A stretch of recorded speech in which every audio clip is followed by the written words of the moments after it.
This week, the 6-4 Steelers are traveling to the land of glittering vampires and tech-booming millionaires to take on the 5-5 Seattle Seahawks at CenturyLink Field this Sunday at 4 p.m. Self-Loathing Pittsburgh Fan!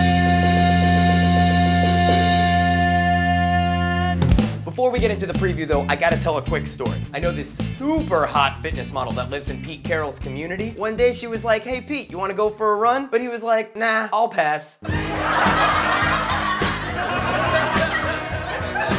I swear that's all I got for Pete Carroll jokes. I mean, they're so played out. I don't want to just run with it. And I'm not even good at Pete Carroll jokes. I'm just throwing that out there. All right, seriously. With Carson Palmer and the Arizona Cardinals leading the division, the Seattle Seahawks are desperate. Couple that with the NFL's most notorious home field advantage in the 12th man at CenturyLink Field, things are looking pretty grim for the boys in black and gold. But hold on, because the Steelers are probably the healthiest that they've been all year. On top of that, they're lightly trotting on a modest 2-game winning streak. Meanwhile, the division-leading Cincinnati Bengals are asking who they can possibly beat as they've dropped their last 2 games. All that aside, the most exciting matchup in this game has got to be Steelers wide receiver Antonio Brown versus Seattle Seahawks cornerback Richard Sherman. Both are regarded as the best at their respective position, and they are currently in the prime of their careers. Richard Sherman is so good that the NFL has collectively stopped throwing in his direction for like a year. But since Big Ben is the Ricky Bobby of NFL quarterbacks, don't expect him to shy away from the challenge of getting the ball in the hands of Antonio Brown. In fact, when asked about the challenge of throwing in the direction of the NFC's most feared cornerback,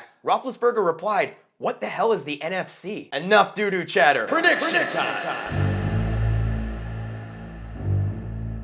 The Steelers defense will be able to do nothing to stop Russell Wilson from scooping first downs on foot when we get them into third down situations. However, expect Seattle running back Thomas Rawls to do absolutely nothing this Sunday because I unfortunately have to start him on my fantasy team. That's just the impact that I have on running backs in fantasy football. You're welcome, Steeler Nation. Seattle wide receiver Tyler Lockett will also be kept in check by the Steelers secondary. But watch out for tight end Jimmy Graham, who will be overlooked as the Steelers defense pursues and tries to contain the squirrely Russell Wilson. On offense, I expect Ben Roethlisberger to take sacks. I'm counting at least 4. But I also expect running back D'Angelo Williams to get back into this offense. I expect him to have over 20 carries and over 100 yards on the ground. As previously stated, Ben is going to test the Seattle secondary, but not without consequence. There's gonna be some picks. I'm counting at least 2. I think he'll post under 300 yards, but still get busy in the red zone, notching 3 touchdowns. All in all, this is going to be a high-scoring, hard-hitting,